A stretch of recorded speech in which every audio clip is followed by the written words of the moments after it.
This is Arriona Yates, and this is my single client design assignment.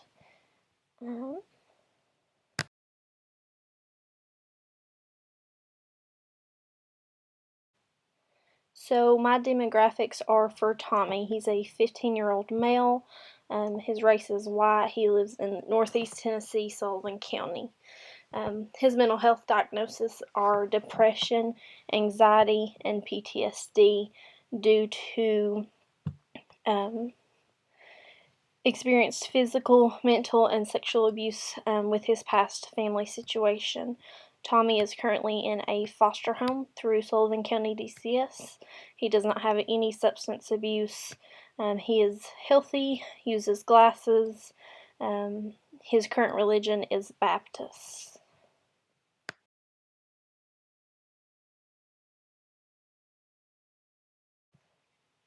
So Tommy presented with the following problems.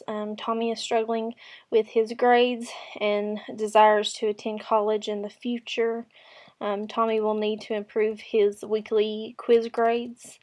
Tommy will need to score higher on his next ACT attempt. Tommy will need to improve his grades to remain in the marching band. Tommy does have an IEP at school. However, when the team met, they agreed that Tommy's struggling to improve his grades and his ACT score due to his study habits.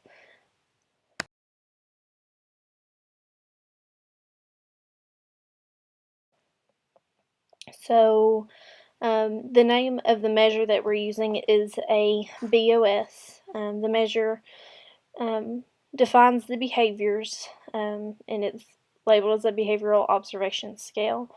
The BOS was selected because the goal is to change Tommy's behaviors in regards to studying.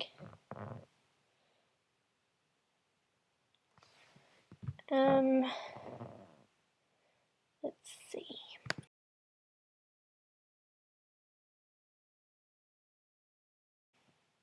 So this is our blank measure that we used. Our dates go through, I believe it's the 27th through the 14th.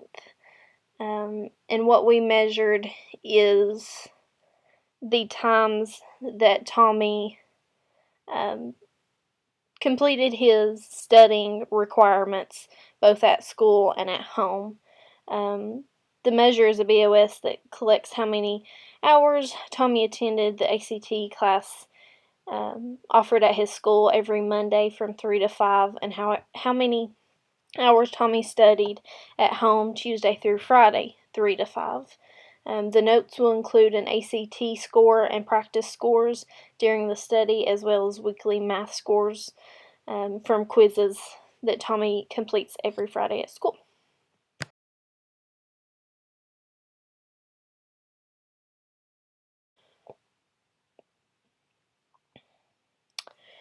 Alright, so I'm just repeating again the who, what, when, and where. So Tommy is our client in this study. The what is the hours studying and the ACT and math quiz scores. When is Monday through Friday, 3 p.m. to 5 p.m. And where is at school and at home.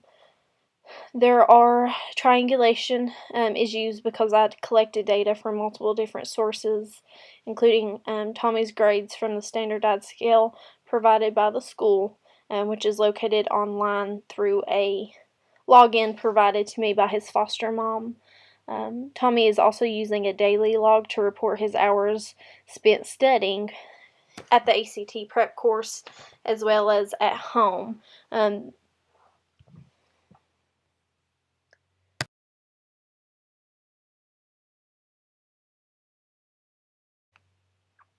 Okay. Our reliability and validity, we define the target behaviors that are clear and specific. The foster parent and teacher both are clear on when the reports are needed and what needs to be included on those reports. And they were provided that information during an initial meeting that we had for Tommy's IEP at school. Both Tommy as well as his foster mom and teacher confirmed his time reporting studies. So not only did Tommy complete a log of his study hours completed, but the teacher completed a log for me confirming how many hours he spent participating in the ACT study course at school, and the foster mom did the same, reporting the hours that he studied at home. So both Tommy's reports, as well as the teacher and the foster mom's, all added up.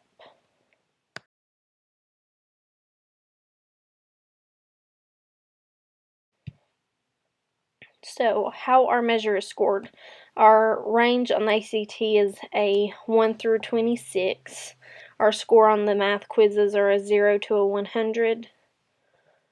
And the BOS is a 0 to 3, just reporting how many hours that Tommy chose to study at ACT and his at home on his other classes. Higher scores indicate passing an intervention met. Is it a standardized scale? Both measurements are standardized. The BOS is a self-monitoring tool.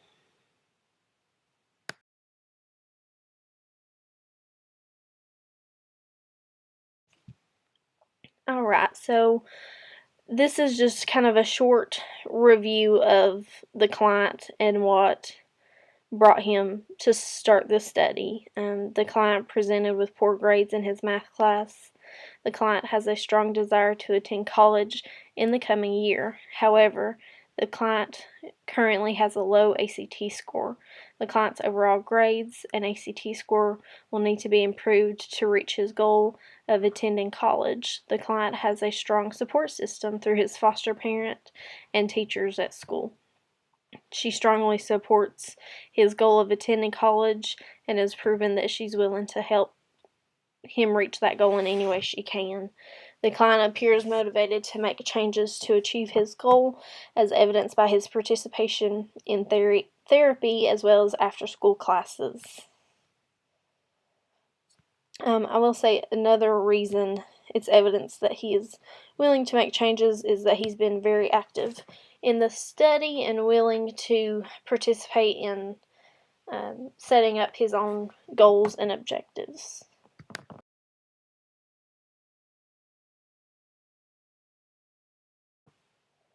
Alright, so this is our baseline data.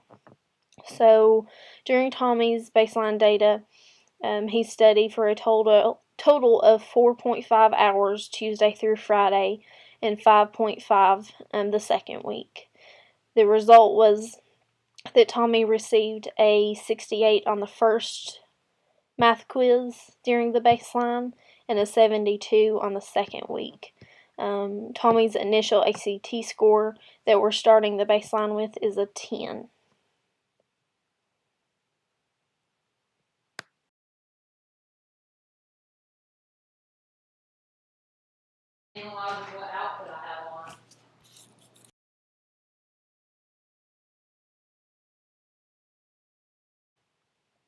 Alright, so the type of SCD that I chose to use is the AB design. This was selected because it can access the client's need through a baseline and then track the progress through the intervention. The advantage is that it is a simple design and adaptable to multiple studies. The disadvantages to the AB design is that the study does not allow the assessor to conclusively say that the intervention was successful. Others considered were the unethical and impractical designs. Unethical and impractical to reverse an outcome and to obtain a true baseline level. Other multiple baseline designs were not chosen due to how well multiple let's see. Oh, here we go. Tommy's does very well when he is able to focus on a lot of his energy onto improving one part of his life. At this point in time, Tommy's focus is on attending college in the following year, so the assessor has chosen to help Tommy focus on improving his grades in preparation for that goal.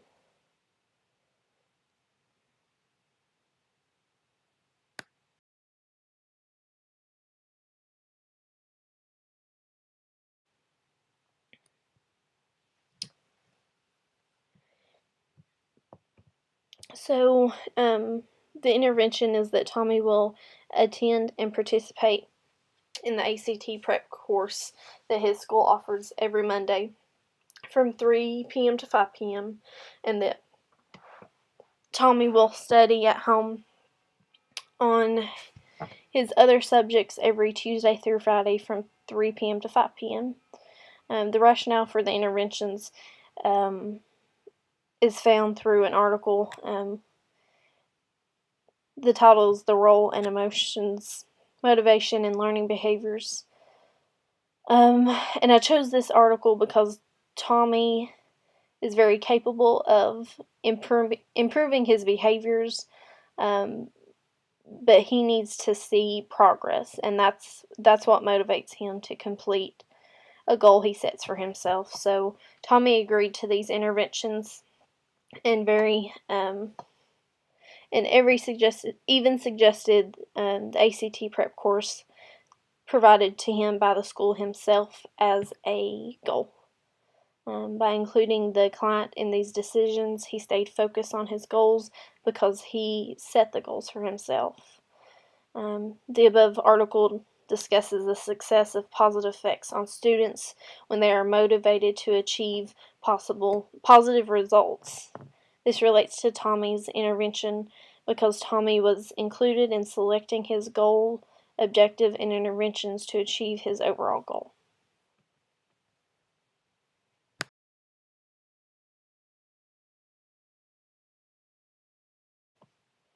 Alright, so this is my final data analysis of Tommy's study habits.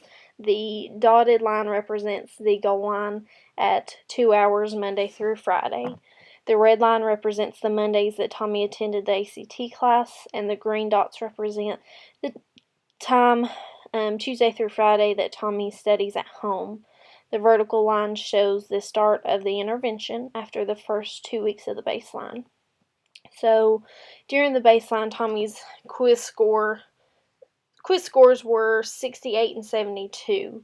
By the end of the intervention, Tommy's highest quiz grade was a 99. After the first week of the intervention, Tommy did not meet his objective during the first week, but excelled in the last weeks. Tommy's amount of time spent studying also increased and stayed consistent throughout the study. There were also times that Tommy excelled the objective study time, studying for over 2 hours. Tommy attended his ACT class for the full time during the baseline and the intervention.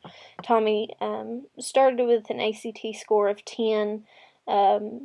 Every 2 weeks, Tommy completed a practice test for the ACT. His score increased to an 18 by the last week of the study. Tommy will not retake his ACT test until June 6th.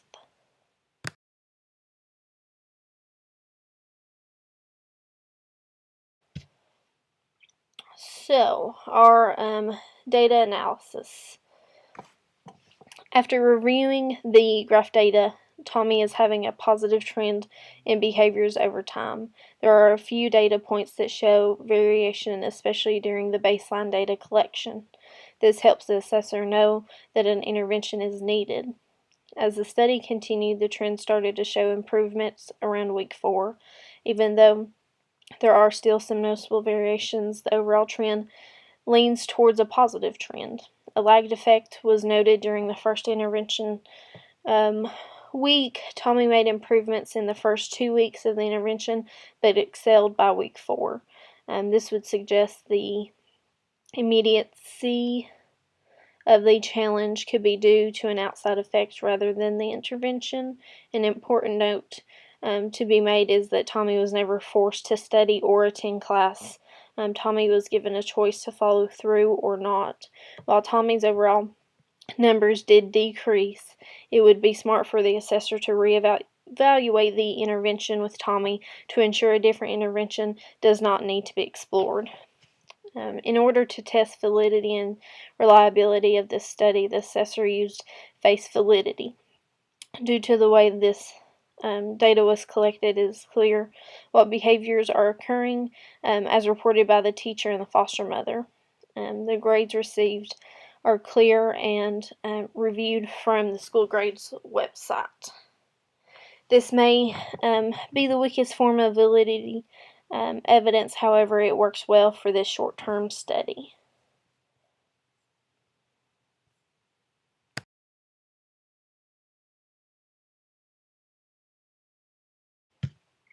Alright, so the conclusion is Tommy's motivation is what pushed him to successfully complete his intervention each day.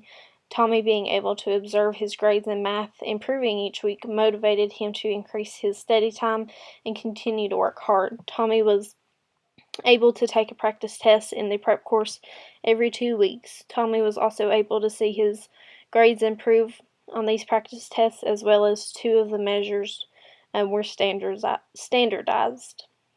The other was a self-report that had validity due to the foster mother and teacher reports this measure as well. A weakness is the inability to observe the second ACT score. The client stayed motivated and gained confidence from his improvements throughout the study.